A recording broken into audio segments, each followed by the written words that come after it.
Welcome to our channel. We hope you enjoy our narrated stories. How many of you had an imaginary friend? I was a latchkey kid growing up.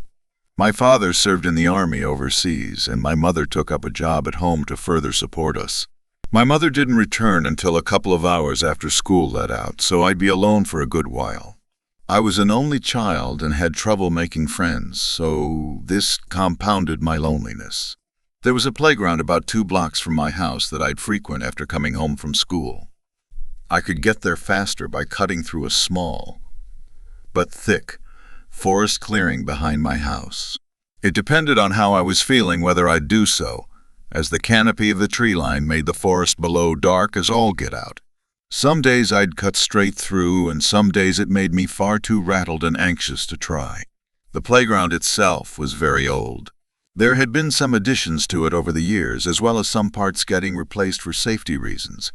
However, I don't think anything short of a full power wash could get all the rust off the swing set chains and corners of the jungle gym. I overheard kids at my school talking about how creepy the place was now and then.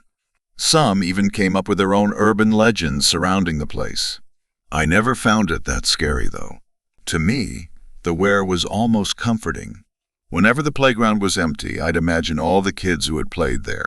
I'd imagine them in all the old outfits I saw from vintage photos and history books at school. They'd throw around old slang and lingo amongst each other.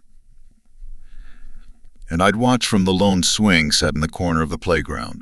The loser's swing. It was called that due to being a swing set with only one swing.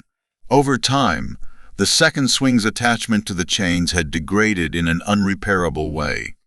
So, they detached it. From what I understand, the playground had already been on the chopping block for years. The town didn't want to bother shelling out the cash to replace the whole thing. So, only one person could swing in it. Instead of being jealous or fighting over the seat, most kids who came there would make fun of whoever was using it. After all, to use the swing was to use it alone. You don't play with anyone else, you just swing by yourself. Even with that kind of baggage attached to it, it never dissuaded me from using it. I was pretty used to being by myself, so it wasn't hard to tune everyone else out. Also, I was scared of falling off the jungle gym. I'd seen it happen before, and it looked like it hurt. After a while, I made up an imaginary friend. I sort of modeled him after one of my dad's friends, because I thought he was cool. Called him Rob, an older guy in his 30s who seemed to have an answer for everything you asked him, and a story to match.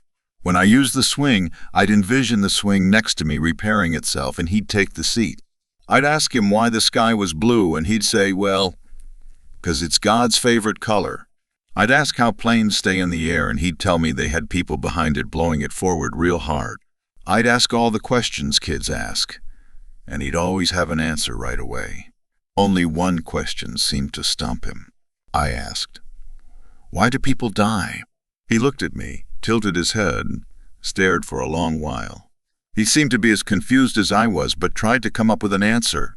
"Well," he said, clapping his broad hands over denim-clad knees, "maybe it's just some people's time to go." Usually he was funny and reassuring. I remember feeling upset by this answer. It felt very apathetic, though I was too young to understand what the word apathy meant, let alone place why his answer upset me. I wanted to feel like there was a reason people died. He didn't give me one. Why do they have to go? They just have to. I stopped asking as many questions after that. I'd ask him to tell me stories while we were swinging. As the days went on, though, the playground lost more of its color. The paint was peeling off more and fewer kids came to play.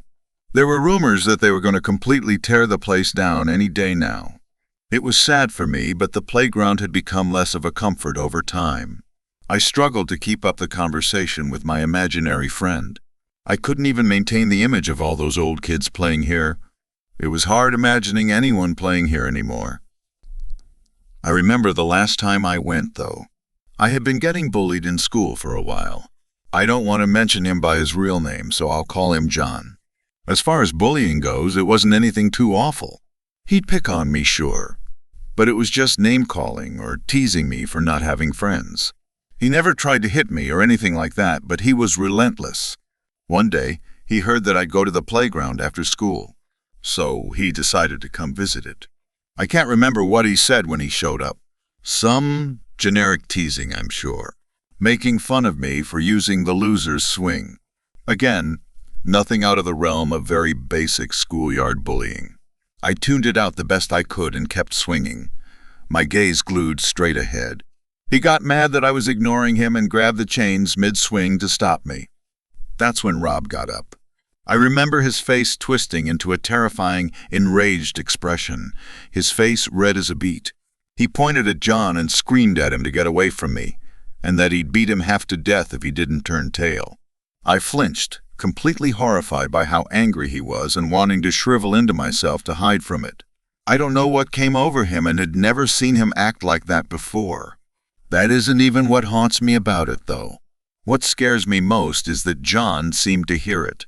I remember him staring at me in shock like he couldn't believe what he heard. Taking the opportunity, I stumbled off the back of the swing and took off as fast as I could. I cut through the forest, shielding myself with my arms from all the branches and brambles. It felt like the forest stretched into forever as I ran, my heart pounding, my lungs burning. Even though I knew that I was all alone, I couldn't shake the feeling that I was being chased. That if I didn't make it out of the woods, no one would ever find me again. After running and stumbling and picking myself up over and over, I finally saw the light from the other side. I could see my house in the distance. I swear I heard a voice calling to me from behind, telling me to wait. I ignored it and kept pushing until I was clear of the woods and safely past the fence of my backyard. I ran into my house, locked all the doors and windows, and hid in my closet for hours until I heard my mom come home. I tried my best to act like nothing had happened, but she knew something was up.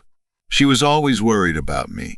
I ate dinner and went to bed early, clutching the blanket to my body like a protective cover the whole night.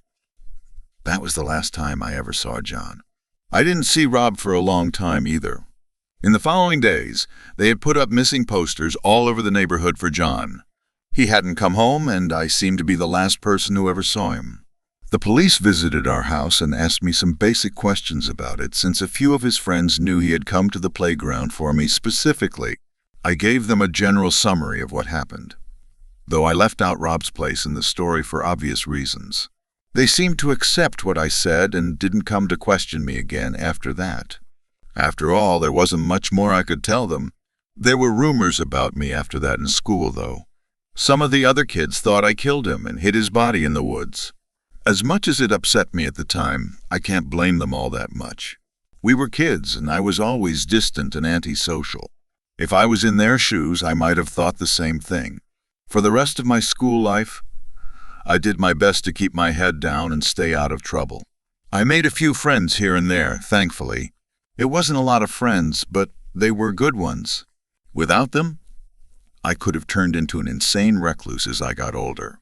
As I mentioned before, I didn't see Rob after that. I dropped the imaginary friends entirely, too traumatized by what had happened to bother humoring the idea anymore. Sometimes I'd lay awake in my bed late at night, terrified of looking out the window. I'd envision him looking back at me from the black forest, making that same twisted expression. The fear faded over time, but it still lingered in the back of my mind now and then. This takes us up to now, though. Recently, my mother passed away. My father had died quite a while before that overseas, so she was all I had left in terms of family. The grief broke me. I retreated into myself after the funeral, content to live alone and not form any more connections. The idea of losing anyone close to me again was mortifying, and it was hard to imagine surviving that kind of pain a third time. That's when Rob came back. At first, I would catch a shape just out of the corner of my eyes when I looked in the mirror. I accepted it as exhaustion, and was more preoccupied with marveling at how shitty I was starting to look from neglecting my needs. It kept happening, though. Sometimes I'd catch a glimpse of him sitting down in one of my chairs, and he'd be gone by the time I'd look back. I'd wake up to the sound of the TV on in the living room, usually on some sports channel. No matter what I did, though, I could never catch a full look at him. I started to assume I had finally snapped and completely lost it. I was second-guessing what was real and what was fake at every turn, and the feeling made me isolate myself even more. I started to think I was a potential threat to society, and that I'd be better off either not associating with it or dead. In my lowest moment, that's when I heard his voice again for the first time. It was distant and faint, though I could swear he said, "Pick yourself up, champ." I bawled on the floor when I heard it. It was a cocktail of wonderful, horrible emotions. It was a familiar voice, reassuring me. It was like hearing an old voicemail from a long-lost friend. At the same time, it was hard to forget what had happened all those years ago, and why I was scared of him in the first place. Not to mention that hearing voices in my head didn't feel like a great sign.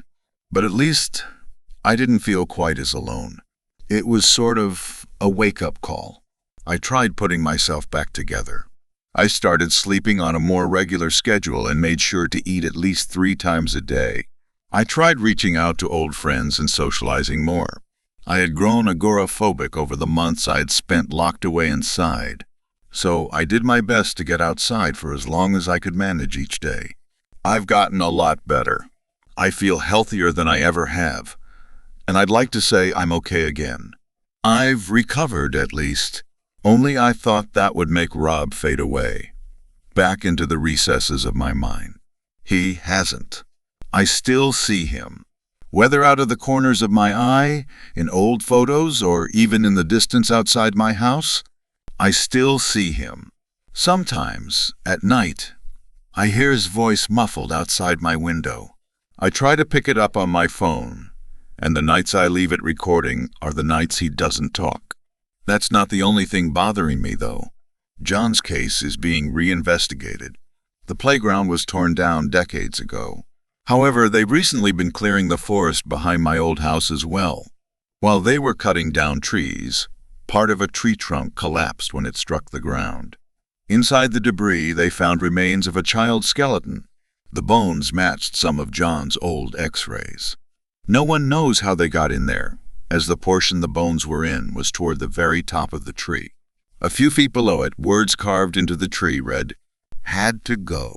They've started finding carvings like this all over the forest, too. I'm not sure what idea scares me more, Rob being a part of my imagination, or Rob being real. All I know is that I keep seeing him more and more, and it feels like he's angry at me, and I'm too scared to look at him anymore.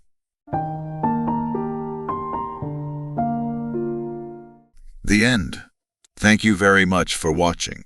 Please don't forget to subscribe our channel for more stories.